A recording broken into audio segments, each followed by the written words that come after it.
Hello everyone, आज हम लोग बात करने वाले हैं energy stored in a capacitor के बारे में। ये टॉपिक बहुत इंपॉर्टेंट है और इसका डेरिवेशन हम लोग देखेंगे कि किस तरह से हमारा एक कैपेसिटर के अंदर में कितना चार्ज हम स्टोर कर सकते हैं और उसको हम डिराइव कैसे करेंगे उसके बारे में भी बात करेंगे। तो सबसे पहले एक कैपेसिटर में कितना चार्ज स्टोर, कितना एनर्जी स्टोर्ड होता है उसके बारे में अगर हम बात करें तो उससे पहले हम लोग को बनाना क्या पड़ेगा, एक डायग्राम बनाना पड़ेगा कैपेसिटर का, जो कि आपके सामने हम यहाँ पे ड्रॉ कर रहे हैं। ये हमारा एक कैपेसिटर है जो कि आपको यहाँ पे दिख रहा है। और यहाँ पे साथ ही साथ हम एक बात बोलेंगे कि ये हमारा यहाँ पे पहले तो अनचार्ज रहता है, फिर ये कैपेसिटर में हम लोग चार्ज डालते हैं और चार्ज यहाँ पे ये पॉजिटिव चार्ज आप देख रहे होंगे और यहाँ पे ये प्लेट हमारा नेगेटिव चार्ज होता है। इस चीज़ को आपको बहुत ध्यान से समझना है। इधर एक तरफ हमारा पॉजिटिव चार्ज हो गया और एक तरफ हमारा नेगेटिव चार्ज हो गया। अब क्या है, ये जो पॉजिटिव चार्ज आप देख रहे हैं और इधर जो आप नेगेटिव चार्जेस देख रहे हैं, ठीक है ना, तो कहीं ना कहीं हमारा जो पॉजिटिव चार्ज है वो नेगेटिव चार्ज से होकर के इधर जा रहा होगा और यहाँ से यहाँ जो चार्ज है वो हमारा फ्लो कर रहा होगा, चार्ज हमारा यहाँ से यहाँ, और ये धीरे धीरे फ्लो कर रहा होगा। तो मान लेते हैं कि हमारा ये प्लेट 2 है, यहाँ पे ध्यान दीजिएगा कि ये प्लेट हमारा 2 है और ये प्लेट हमारा 1 है। प्लेट 2 से प्लेट 1 की ओर चार्ज ट्रांसफ़र हो रहा है बिट बाय बिट, मतलब थोड़ा थोड़ा करके चार्ज ट्रांसफ़र हो रहा है, लेकिन ये प्रोसेस कंटिन्यूअस है। प्रोसेस क्या है? कंटिन्यूअस। तो जिस कारण से अगर हम ऐसा लिखें कि इस साइड से इस साइड जो हमारा थोड़ा थोड़ा करके चार्ज ट्रांसफ़र हो रहा है, उस थोड़ा सा चार्ज को हम लोग डी स्मॉल क्यू अगर लिख दें तो यहाँ पे हम लोग को बहुत चीज़ क्लियर हो जाएगा। अगर हमारा चार्ज डी क्यू ट्रांसफ़र हुआ है तो हमारा वर्क डन भी थोड़ा हुआ होगा। अगर थोड़ा चार्ज ट्रांसफ़र हो रहा है तो वर्क डन भी थोड़ा हुआ होगा। तो यहाँ पे स्मॉल वर्क डन, यहाँ पे हम लोग लिखेंगे क्या? सबसे पहले तो कंसिडर वाला पार्ट लिख लेते हैं कि कंसिडर करना क्या है, कि कंसिडर अ कैपेसिटर। कैपेसिटर को कंसिडर कर लेते हैं जो कि आपको दिख रहा है, having capacitance, having capacitance C, capital C, जो कि आपको यहाँ पे दिख रहा है क्लियरली। और इसके बाद अगर हम इसी कैपेसिटर के बारे में बात करें और यहाँ पे एक चीज़ हम लोग लिखें कि स्मॉल एडिशनल चार्ज को ट्रांसफ़र करने के लिए तो वर्क डन कितना होगा? वर्क डन यहाँ पे हम लोग लिखेंगे कुछ इस तरह से, वर्क डन, या फिर बेटर रहेगा ऐसे लिखे कि small work done, small work done in transferring charge from plate 2 to plate 1। ठीक है, इसके बारे में अगर हम बात करेंगे तो ये हमारा DW हो जाएगा और इसको हम लोग कुछ इस तरह से लिखेंगे कि यहाँ पे जो थोड़ा सा जो पोटेंशियल रहा होगा that will be our V dash. यहाँ पे हम लोग बात करेंगे V डैश और साथ ही साथ इसको लिख देते हैं DQ। ठीक है ना, एक को V डैश लिख दिया, दूसरे को DQ लिख दिया, या फिर आप V डैश नहीं लिख करके V भी लिख सकते थे, कोई दिक्कत वाली बात नहीं है। यहाँ पे V हमारा पोटेंशियल है और साथ ही साथ हम लोग जानते क्या है वो देख लेंगे। वी नो, हम लोग क्या जानते हैं, Q is equal to C भी dash. Q is equal to C भी हम लोग पढ़े हुए हैं। ठीक इसी जगह से हम लोग V डैश का अगर वैल्यू लिखते हैं तो V dash will be equal to Q divided by C, जो कि आपको क्लियरली दिख रहा है। यहाँ पे इसको इक्वेशन 1 मान लिए और ये इक्वेशन 2 हो गया और दोनों ही इक्वेशन को जब यूज़ करेंगे यहाँ पे हम लोग लिखेंगे यूजिंग इक्वेशन 1 एंड 2। क्या लिख लेते हैं? Using equation 1 and 2। अब यहाँ पे चीज़ों को ध्यान से देखिएगा कि इस 2 वाले इक्वेशन को अगर हम यहाँ पे पुट करें, भी के जगह पे डाल दें, मतलब कि ये जो भी का वैल्यू है इसको उठा करके अगर हम यहाँ पे डाल दें तो क्या होगा वो हम लोग को देखना है। तो चलिए देख लेते हैं कि क्या होने वाला है।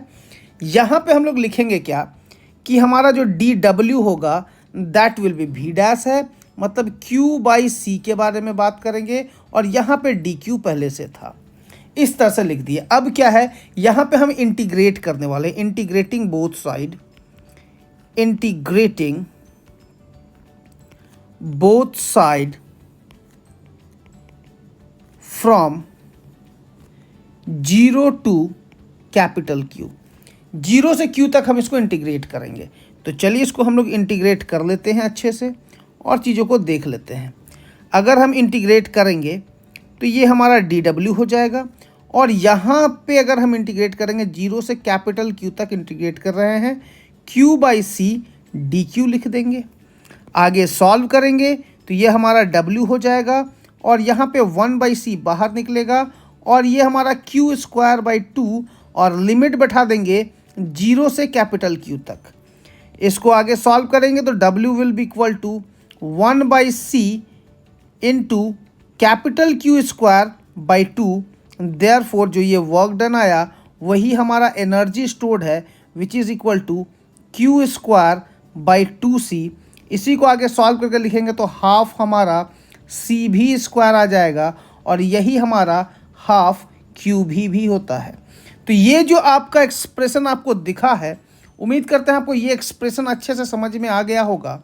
और ये एक्सप्रेशन क्या कहता है इसको एक बार हम लोग यहाँ पे अच्छे से देख सकते हैं, और इसे आप नोट डाउन भी कर सकते हैं कि ये डेराइव कैसे हुआ है कैसे नहीं। पहले तो थोड़ा सा चार्ज जो ट्रांसफ़र हो रहा था उसके कारण जो वर्क डन हुआ उसके बारे में बात कर लिए, और साथ ही साथ उसको इंटीग्रेट करेंगे तो टोटल एनर्जी पूरे कैपेसिटर में कितना स्टोर्ड है वो हमको पता चल जाएगा। थोड़ा सा वर्क डन निकल गया, और उस पूरे वर्क डन का बात करेंगे तो that total work done is nothing but the total energy stored in a capacitor, जो कि आपको यहाँ पे अच्छे से क्लियर हो गया होगा। और यही है हमारा expression for energy stored in a capacitor. अब energy stored in a capacitor के बारे में बात कर लिए हैं, तो अभी एक नेक्स्ट टॉपिक के बारे में बात करते हैं जो कि बहुत ही इंटरेस्टिंग है, जिसका नाम है energy density of an electric field. ठीक ना। अब एनर्जी डेंसिटी क्या होगा, किसी भी कैपेसिटर के अंदर में एनर्जी डेंसिटी होता है जी। अब वो एनर्जी डेंसिटी क्या होगा ड्यू टू इलेक्ट्रिक फील्ड, उसके बारे में भी बात कर लेते हैं। तो यहाँ पे हेडिंग देते हैं एनर्जी डेंसिटी। एनर्जी डेंसिटी का बात करेंगे of an electric field, of an electric field. अब इसके बारे में बात करेंगे तो ये क्या होने वाला है एक बार देख लेते हैं जी। एनर्जी डेंसिटी के बारे में जब भी बात करेंगे तो हम लोग जानते क्या है कि सबसे पहले हम लोग को कंसिडर क्या कर लेना है, एक पैरेलल प्लेट कैपेसिटर के बारे में। ठीक है, तो एक कंसिडर कर लेते हैं हम लोग, consider a parallel plate capacitor having capacitance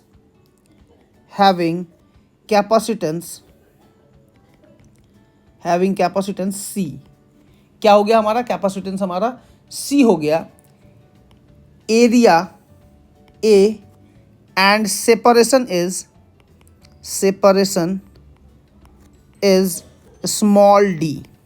कोई दिक्कत तो नहीं है यहाँ तक। अब यहाँ पे कैपेसिटेंस के बारे में अगर हम बात करेंगे, कैपेसिटेंस जो होता है हमारा पैरेलल प्लेट कैपेसिटर का, C is equal to ε0A/d, और ये तो हम लोग जानते हैं अच्छे से। अगर ये C का वैल्यू आ गया, ये हमको पता है, तो हम लोग और क्या जानते हैं, कुछ हमारा पुराना नॉलेज भी है जिसको हम लोग कहते हैं इलेक्ट्रिक फील्ड, जो हमारा कैपेसिटर के बीच में जो इलेक्ट्रिक फील्ड है। ठीक है ना। जैसे कि अगर ये हमारा कैपेसिटर है, अगर हम यहाँ पे कैपेसिटर को कुछ इस तरह से ड्रॉ कर रहे हैं, ये अगर हमारा कैपेसिटर है तो ये हमारा पॉजिटिव होगा, ये पार्ट हमारा पॉजिटिव होने वाला है जो कि आप देख रहे हैं। ठीक है, और ये पार्ट हमारा नेगेटिव होने वाला है, ये आप क्लियरली देख रहे हैं।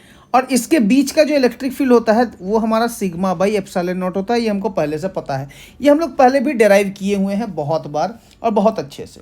तो पैरेलल प्लेट कैपेसिटर के अंदर का जो इलेक्ट्रिक फील्ड है वो यहाँ पे हम लोग लिख लेते हैं E इज इक्वल टू σ/ε0।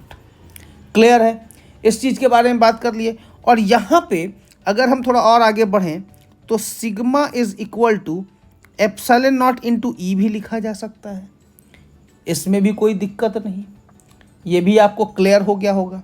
अगर ये चीज़ क्लियर है, इसी को थोड़ा और आगे बढ़ाएंगे तो सिग्मा को Q/A लिख सकते हैं और ε0 E लिख सकते हैं, और क्योंकि सिग्मा हमारा सरफेस चार्ज डेंसिटी है, तो चार्ज बाई एरिया तो लिखना ही पड़ेगा। तो चार्ज बराबर हो जाएगा एप्सिलॉन नॉट ई इंटू ए। इसको हम संभाल करके रखेंगे। ये हमारा हो जाएगा इक्वेशन 1। अब इस इक्वेशन 1 को हम लोग किस तरह से यूज करेंगे इसको देखना। अब एक काम करते हैं, इक्वेशन 1 इसको नहीं मानते हैं, इक्वेशन 1 इसको मानते हैं, इसको इक्वेशन 2 मान लेते हैं, ठीक है ना। अब इसको यूज कैसे करेंगे यहां पे हम लोग को ध्यान देना है, कैसे यूज करना है। अब हम लोग जानते हैं यहां तक तो हम लोग का जो था कैपेसिटर के बारे में सीख लिए, और अभी अभी हम लोग energy stored in a capacitor के बारे में बात की है, जो कि बहुत इंपॉर्टेंट है, ठीक है ना। तो यहां पे हम लोग लिखेंगे energy stored in a capacitor. हम लोग एनर्जी डेंसिटी निकाल रहे हैं, तो यहां पे लिखेंगे energy stored in a capacitor. इसके बारे में जैसे ही बात करेंगे तो ये क्या हो जाएगा ये ध्यान देना है। अगर हम energy stored in a capacitor का बात करते हैं तो दिस विल बी, ये हो जाएगा हमारा U is equal to Q square by 2C। ये अभी अभी हम लोग पढ़े हैं, और Q का वैल्यू अभी अभी हम लोग देखे भी हैं। यहाँ पे आप देख सकते हैं Q का वैल्यू क्या है, जो कि आपको क्लियरली यहाँ पे दिख रहा है। Q का वैल्यू है एप्सिलॉन नॉट ई ए, और C का वैल्यू क्या है epsilon naught A by D. यहाँ पे उस वैल्यू को हम लोग पुट करेंगे।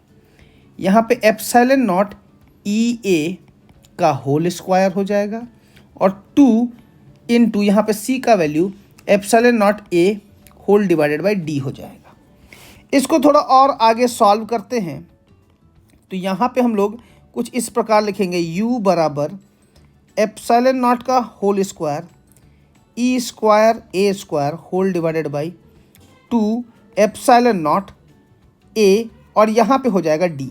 ये हमारा कट गया, ए कट गया, एप्सिलॉन नॉट एक एप्सिलॉन नॉट कट गया, ठीक है ना। अब यहाँ पे क्या करते हैं, ये जो हमारा एनर्जी है इस एनर्जी को हम यहाँ डिवाइड कर देते हैं ए इंटू डी से, ठीक है। यहाँ पे एक ए आपको दिख रहा होगा बचा हुआ, और एक डी भी बचा हुआ दिख रहा होगा। तो इस ए और इस डी को हम इधर ला करके इधर डिवाइड कर दिए हैं, ठीक है ना। अब जैसे ही इसको हम डिवाइड किए हैं तो ये हमारा हो गया है 1/2 epsilon not into E square. अब ये जो हमारा वैल्यू आएगा ये हमारा U बाई ए डी है, एनर्जी बाई वॉल्यूम। अब कहीं ना कहीं एक चीज़ आपको दिख रहा होगा A into D, area into distance का बात करेंगे, ये हमारा वॉल्यूम के बारे में बात कर रहा है। तो यहाँ पे एनर्जी डिवाइडेड बाई वॉल्यूम का बात करेंगे तो क्या यही हमारा एनर्जी डेंसिटी नहीं है।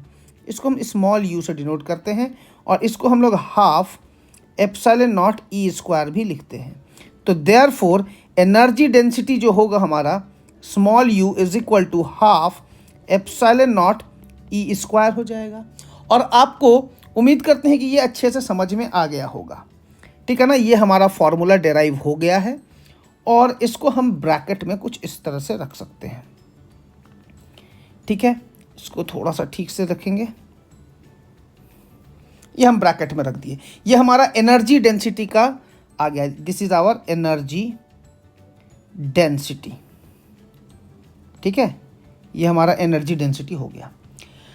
उम्मीद करते हैं आपको जो बताया गया energy stored in a capacitor, और किसी कैपेसिटर के अंदर का जो एनर्जी डेंसिटी है उसके बारे में बात करेंगे using electric field. Energy density of an electric field का बात की, उसका भी डेरिवेशन आपको अच्छे समझ में आ गया होगा। अगर ये लेक्चर आपको समझ में आया तो लाइक कीजिए, वीडियो को अपने फ्रेंड्स के साथ शेयर कीजिए, चैनल को सब्सक्राइब कीजिए, बेल आइकन को दबाइए ताकि आपको लेटेस्ट नोटिफिकेशन मिलता रहे। थैंक यू एवरीवन, मिलते हैं अगले लेक्चर में।